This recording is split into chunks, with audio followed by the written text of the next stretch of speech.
Fala pessoal, tudo bom? Meu nome é Ítalo Alves e no vídeo de hoje a gente vai estar falando sobre educação básica no Brasil. Tem muita coisa hoje sendo dita sobre esse assunto e há muito tempo eu venho acompanhando esse debate bem de perto, porque eu sou ativista pela educação, sou ex-aluno de escolas públicas, filho de professora e hoje, como mestre em políticas públicas, eu consigo ter acesso de uma forma mais crítica a esse debate. Então galera, hoje eu vou contar para vocês o que constitui esse debate de fato, de forma bem concreta. Vamos lá? A vinheta.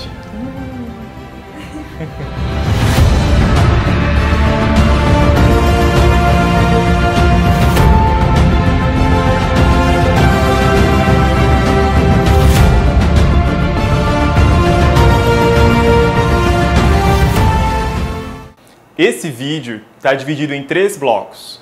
No primeiro, a gente vai falar sobre os problemas da educação no Brasil de uma forma bem mais ampla.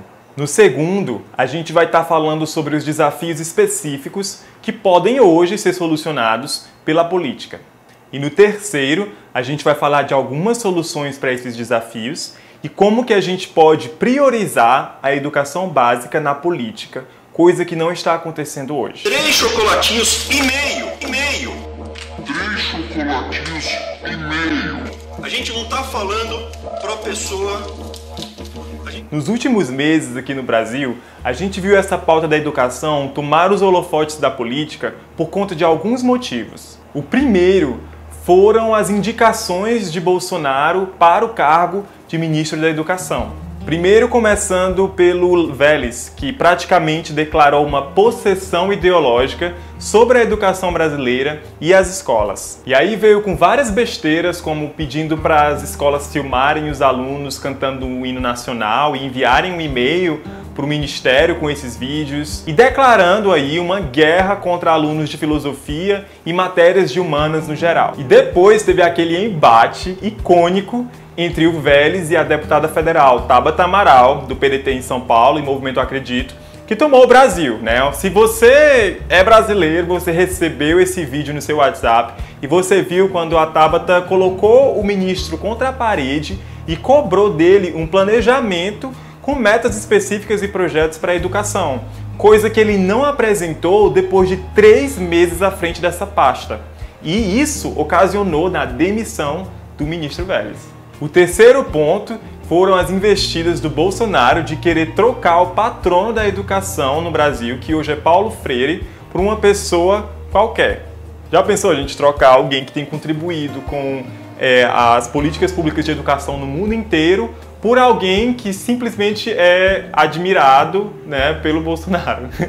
É um absurdo, não existe.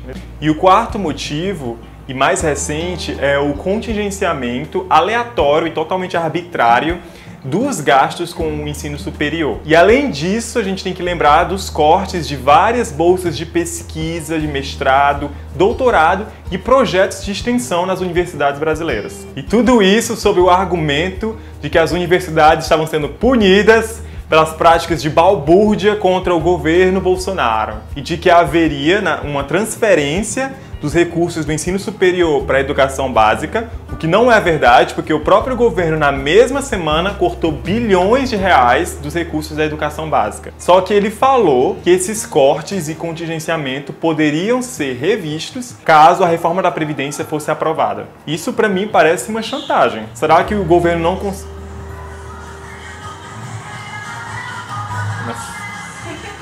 Olha o nível da politicagem onde a gente chegou, né?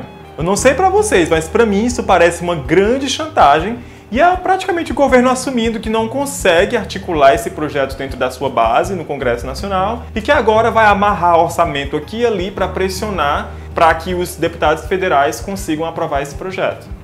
Esse resumão que eu trouxe para vocês é só para mostrar um pouco da complexidade que está acontecendo no nosso país por conta dessa causa. Para mim, a pauta da educação é a mais importante de todas, porque é essa pauta, acima de qualquer outra, que pode nos ajudar a acabar com todas as crises que nós estamos vivendo no longo prazo. Não tem hoje nenhum país no mundo que conseguiu superar suas crises sem ter investido na educação de qualidade. A educação hoje pode ajudar a solucionar 4 problemas centrais na sociedade brasileira. Quer ver? O primeiro é a violência. Hoje no Brasil, 55% da população carcerária tem idades entre 18 e 29 anos.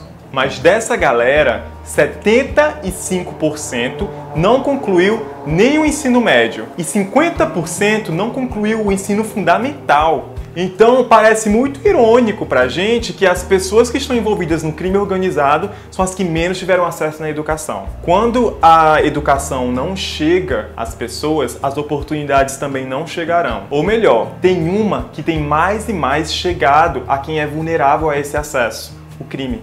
O segundo problema é a posição do Brasil no ranking de competitividade global. O Fórum Econômico Mundial, aquele fórum lá onde o Bolsonaro foi na Suíça e fez a gente passar uma vergonha internacional, emite relatórios anualmente falando sobre quais são os fatores que levam os países a terem maior competitividade global. Dos 12 pontos estabelecidos como fatores de sucesso para a competitividade, 6 têm impacto direto da educação, como saúde e educação primária, educação superior e treinamento, eficiência no mercado de trabalho, preparo tecnológico, inovação, entre muitos outros. No ranking de competitividade global, que inclui mais de 160 países, o Brasil está na posição 72ª. Atrás de países como México, Peru e Colômbia, o maior país da América Latina, com um dos 10 maiores PIBs do mundo, atrás de outros companheiros que têm riquezas bem menores em termos econômicos, na mesma região. O problema número 3 é a baixa produtividade do Brasil. Entre 1980 e 2010, o Brasil avançou bastante com o número de séries que um cidadão acaba recebendo da escola. Hoje a gente estuda mais, a gente termina o ensino médio, a gente faz faculdade, etc. Antigamente não acontecia isso para todo mundo. Mas não avançou com a sua produtividade, que é a capacidade de produzir mais com o conhecimento que a gente tem hoje. Ou seja, uma pessoa que termina o ensino médio hoje não está produzindo mais do que uma pessoa que terminou só o ensino fundamental há 30 anos. E isso é muito diferente de países como a Coreia, a Malásia e o Chile, que tinham índices de produtividade semelhantes ao do Brasil lá atrás, mas que avançaram muito mais do que o nosso país nesse mesmo período de tempo. O problema número 4 é a falta de visão que nós temos do impacto da educação em outras áreas. Hoje, a educação poderia impactar no combate à corrupção, na promoção da ética, na construção de um sistema de saúde com qualidade, nos debates de gênero, entre diversos outros debates que são importantes para a nossa democracia. Mas, acima de tudo, a educação é um direito fundamental e básico, humano. E está lá na nossa Constituição. Então dizer que você vai resolver os problemas das contas públicas no Brasil ao tirar dinheiro da educação é, na verdade, dizer que você está tirando do Brasil o acesso ao seu futuro. A educação de qualidade não é só uma necessidade, é uma exigência. Mas o nosso país não prioriza essa pauta. Bloco 2. 3 chocolatinhos e meio. 3 chocolatinhos e meio. A gente não tá falando pra pessoa... Não entra na minha cabeça como que no século XXI, em 2019, 55% das crianças no Brasil são analfabetas funcionais. E 93% de jovens como eu terminam o ensino médio sem saber interpretar textos simples ou resolver simples exercícios de frações. Para vocês terem ideia, existe um exame internacional chamado PISA. É uma prova que é aplicada em vários países, na mesma série, com os mesmos tipos de alunos, para verificar o rendimento desses alunos na educação. E para indignar muito mais, os dados desse exame mostram que os 10% dos melhores alunos que têm as melhores notas no Brasil têm notas equivalentes aos 10% daqueles com as piores notas do Vietnã. O Vietnã é um país marcado por uma história cheia de guerras, onde muita gente morreu, cheio de ditaduras, mas que investiu na educação. E hoje colhe os frutos desse investimento, porque o seu crescimento econômico está aceleradíssimo. Mas espera aí, a educação no Brasil é tão ruim assim? Não. Existem modelos muito bons e exemplos e práticas que podem ser replicados. Por exemplo, em 1970, a gente tinha uma taxa de atendimento escolar, ou seja, de acesso às vagas na escola, de 48%. Já em 2015, a gente conseguiu chegar em 94,2%. Isso é muito progresso. Mas, por outro lado, devemos pensar que estar na escola não significa necessariamente estar recebendo uma educação de qualidade. É por isso que a gente está vendo uma taxa tão grande de evasão escolar. Só aqui no Ceará, nós temos mais de 750 mil jovens que não estão estudando nem trabalhando. Então, galera, o que a gente está vendo hoje no Brasil, na verdade, é uma crise de aprendizagem. De 2012 para cá, a gente tem visto na nota do IDEB, que é o Índice de Desenvolvimento da Educação Básica, notas que estão caindo em português, em matemática e em ciências. E tem países por aí com PIB per capita inferior ao nosso, ou seja, o quanto que cada país gasta por pessoa, com índices muito melhores do que o do Brasil. E agora eu vou dar para vocês 4 dados que ajudam a entender o porquê que o estudante brasileiro não está conseguindo aprender. O primeiro lugar é a desvalorização da carreira docente, que faz com que ela esteja longe de atrair os melhores estudantes no Brasil. Hoje, 70% dos estudantes do curso de pedagogia tiveram nota no Enem abaixo da média. E desses, 20% tiraram notas tão baixas que nem poderiam ter recebido o certificado do ensino médio, com pontuação chegando aí a 450 pontos. Pense aí no negócio desse, galera. A gente não está conseguindo atrair boas pessoas para se tornarem os professores, que são os principais profissionais dessa nação. E o segundo dado é que a formação pedagógica no Brasil não está preparando mais as pessoas para a docência de fato. Comparando o Brasil com Singapura, que é um dos países com um dos melhores índices educacionais do mundo, o currículo brasileiro em pedagogia apresenta 28 matérias em teoria da educação contra apenas 8 em Singapura. Por outro lado, Singapura apresenta 33 disciplinas voltadas para a prática na educação, ou seja, o que ensinar, como ensinar, quais são as formas inovadoras de ensino de hoje, contra apenas 9 no Brasil. Isso significa que a gente hoje prepara os nossos pedagogos com muita teoria, mas não os prepara para os desafios da sala de aula, para a vivência, para as novas matérias, para a vivência do dia a dia, para as novas tecnologias, para a inovação, etc. E isso está errado, já está comprovado mundialmente. O terceiro dado que eu compartilho é que os nossos alunos estão pouco expostos ao aprendizado na nossa educação. Enquanto no Brasil os alunos passam cerca de 4,5 horas na escola, em países desenvolvidos os alunos passam de 6 a 7 horas na escola. E isso já está mudando. Inclusive aqui no Ceará, com a expansão do modelo de escolas integrais.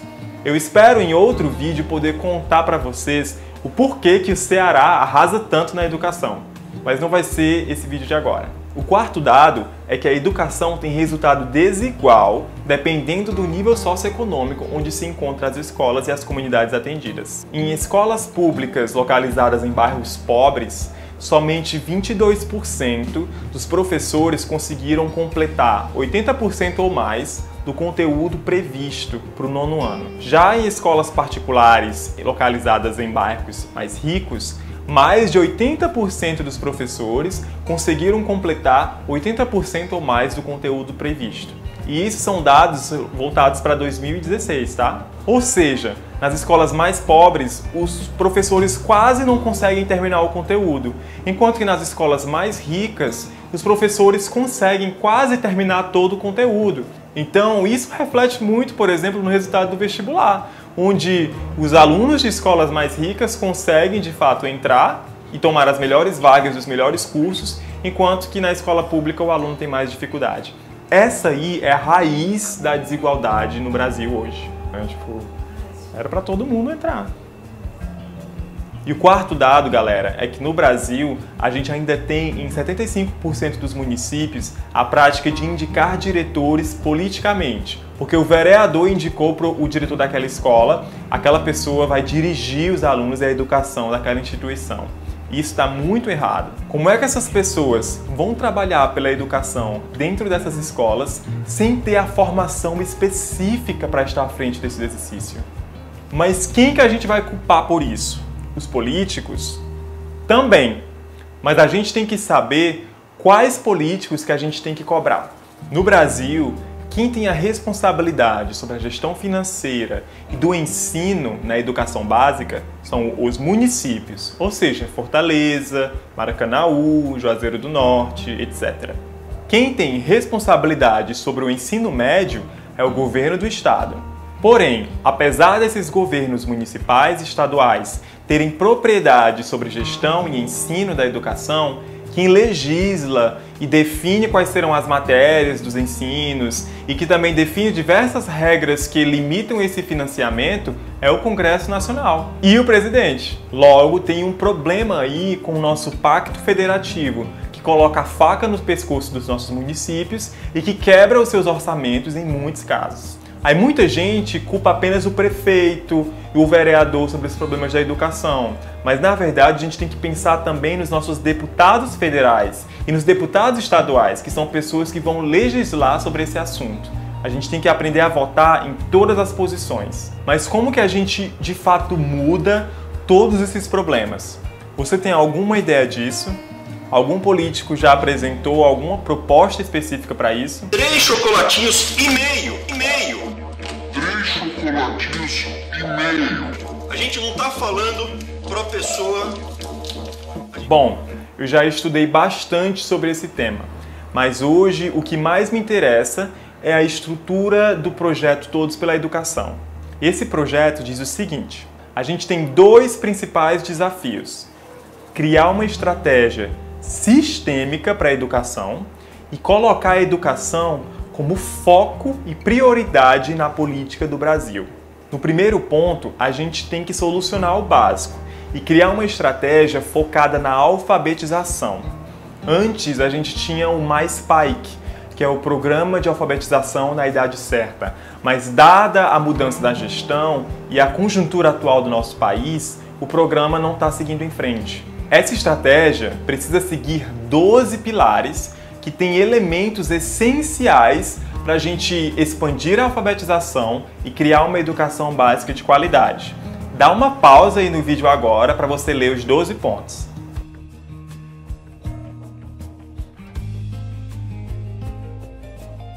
Para quem se interessou, depois eu vou fazer um vídeo falando de cada um desses pontos, tá bom? Agora, o segundo desafio: colocar a educação como prioridade na política do nosso país. Por exemplo, a gente tem que resolver essa questão do financiamento da educação. O Fundeb, que é o Fundo Nacional de Desenvolvimento da Educação Básica, e que hoje ajuda mais de 70% dos municípios brasileiros a pagar a folha de salário dos seus professores, vence em 2020. Porém, ele não está na agenda de planejamento do governo federal e nem nas suas prioridades. Ou seja, se ele não passar em 2020, a gente vai ter uma crise seríssima na administração pública e pode esperar pelas greves dos professores ao redor de todo o país. Agora, quais são outras prioridades para a educação no Brasil? Montar um time de excelência para estar à frente da parte da educação nos estados, nos municípios e no governo federal. Aqui no Ceará e no município de Fortaleza, a gente tem esses times de excelência. Agora, no governo federal, não. E a gente tem visto isso na mídia. Outra prioridade é a gente manter os projetos que eram bem-sucedidos e que tinham impactos positivos da gestão passada em novas gestões que estão assumindo. Não faz sentido só porque o meu partido é de oposição e eu ganhei a eleição, eu mudar completamente todos os programas e as políticas públicas de um governo anterior. Porque nisso a gente compromete talento, dinheiro, tempo, dados e diversas experiências que os governos passaram anos para desenvolver. Agora, o que não é prioridade política? usar a educação somente como slogan de campanha. Hoje muita gente levanta a bandeira da educação para se promover em campanha, não é mesmo? Você provavelmente já viu candidatos que levantaram essa bandeira, mas você lembra das suas propostas? Você lembra dos programas detalhados? Então a gente tem que aprender a solicitar um programa detalhado, propostas específicas para solucionar os principais problemas da educação no Brasil. Acabar com essa falácia de que a gente precisa apenas de mais dinheiro. Não, nós não precisamos só de mais dinheiro. Nós precisamos também executar o orçamento que nós temos. Mas por que, então, que a educação não é uma prioridade? Vocês já perceberam que toda vez que a gente tem uma crise, o primeiro orçamento para onde os políticos vão é o da educação. E não estou falando só do governo Bolsonaro, não. Vários outros governos também fizeram a mesma coisa. O desmonte da educação no Brasil é um projeto antigo. O custo político de investir na educação é muito baixo. Por quê? A educação não dá um resultado muito rápido. Eu estou investindo em educação básica agora, mas o resultado só vem daqui a 5 anos, 10 anos. Então, para um político que só pensa em se reeleger, e que são muitos hoje no Brasil, não vale a pena colocar dinheiro lá porque não mostra nada sendo feito para a população. É mais benéfico investir em alguma obra, mostrar para a população algo que foi feito de concreto ali com aquele governo. Mas a política não deve ser somente para coisas de curto prazo. A gente está em mandatos políticos para garantir que as gerações futuras se beneficiarão das escolhas que nós faremos hoje. E a educação sempre precisa ser a escolha certa. Mas a gente tem que sempre se perguntar, nós elegemos pessoas para continuarem nesse fluxo de se reelegerem simplesmente para ter acesso ao poder ou para de fato tomar decisões hoje que impactarão nas vidas das gerações futuras? Porque eu acredito que, para mim, é por isso que eu voto e eu pratico isso na escolha dos meus candidatos. Então a gente precisa entender que a escolha da educação, apesar dela não demonstrar resultados rápidos, é sempre a escolha mais certa. Por outro lado, existe um custo político alto de eu mexer na educação e der alguma coisa errada. Como aconteceu, por exemplo, no interior do Ceará, quando tentaram cortar o salário dos professores em 50%, isso gerou uma grande greve de professores, uma grande mobilização no Estado. Nós já vimos isso acontecer várias vezes aqui. Então os políticos não querem esse peso nas suas costas e acabam simplesmente não mexendo na educação. A população sabe que a educação é importante, não é? Tenho certeza que você considera a educação como algo importante, mas as pesquisas mostram que esse não é um dos temas mais importantes. A educação é o 6º problema mais importante para a população. E isso tem muito a dizer com a questão da dignidade. Talvez a gente não esteja alcançando nem o mais básico do básico e por isso a gente não consegue enxergar o benefício e o valor da educação. E também porque eu acredito que muitos dos nossos pais, principalmente nós que nascemos na periferia, não tiveram acesso a uma educação de qualidade, não foram à escola. O meu pai, por exemplo, só terminou até o ensino médio e quando ele já tinha mais de 40 anos. Então, para ele, eu estar na escola garantia que eu estava tendo acesso a uma educação de qualidade. Mas não, estar na escola e educação de qualidade, como eu falei, são coisas diferentes. Então, a gente precisa agora, na nossa geração, passar a questionar a qualidade da educação, o que é que faz sentido, para a gente poder mudar o sistema. E para finalizar, que eu sei que esse vídeo já está bem longo, como é que nós, pessoas, sociedade, podemos ajudar a priorizar a educação na política? A primeira questão é entender esses dados técnicos e as soluções técnicas. Muita gente diz que a pauta da educação é uma pauta política e que ela não deve ser tecnocrata. Na verdade, o que a gente tem como discurso técnico foi construído pela política, através de diversas conferências, convenções, conselhos, debates, pesquisas científicas, melhores práticas, etc., desenvolvidas no Brasil por décadas. Logo, a gente tem que se apropriar dessas técnicas porque é isso de fato que muda a educação na sua estrutura. O que a gente precisa no Brasil é uma reformulação da estrutura da educação. O primeiro ponto é a gente entender que a gente precisa de uma reforma estrutural na educação. E isso passa por a gente defender o viés político dela, mas também o viés técnico, as mudanças específicas, práticas, como essa do Fundeb que eu falei, como o financiamento indutor via ICMS, como essa questão da criação de uma base nacional docente para os professores de pedagogia, entre outras. O segundo é a gente fortalecer a narrativa pública de que a educação é sim o fator mais importante para o desenvolvimento do Brasil. A gente tem que falar da educação como indutor de fato de progresso econômico, progresso social, e isso tem que ser apelativo e convencedor para todas as ideologias políticas, da esquerda até a direita. Não adianta a gente discutir eficiência de gastos, cortes em gastos no geral, sem discutir o impacto que isso vai ter no futuro na nossa educação. A gente precisa priorizar. E se a educação é o que de fato nos dá maiores resultados no longo prazo, eu acho que é isso que a gente tem que priorizar, não é mesmo?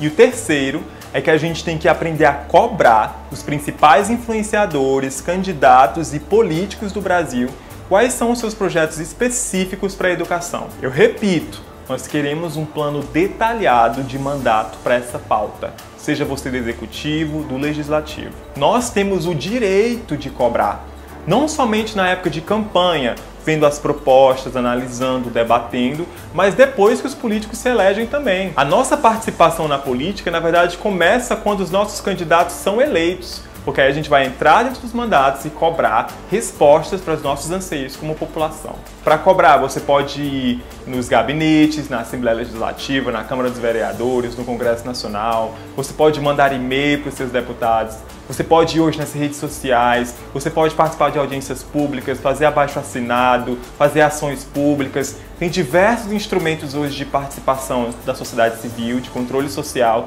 que estão disponíveis para a gente poder atuar e influenciar e pressionar os nossos políticos sobre essa pauta. Bom, pessoal, é isso.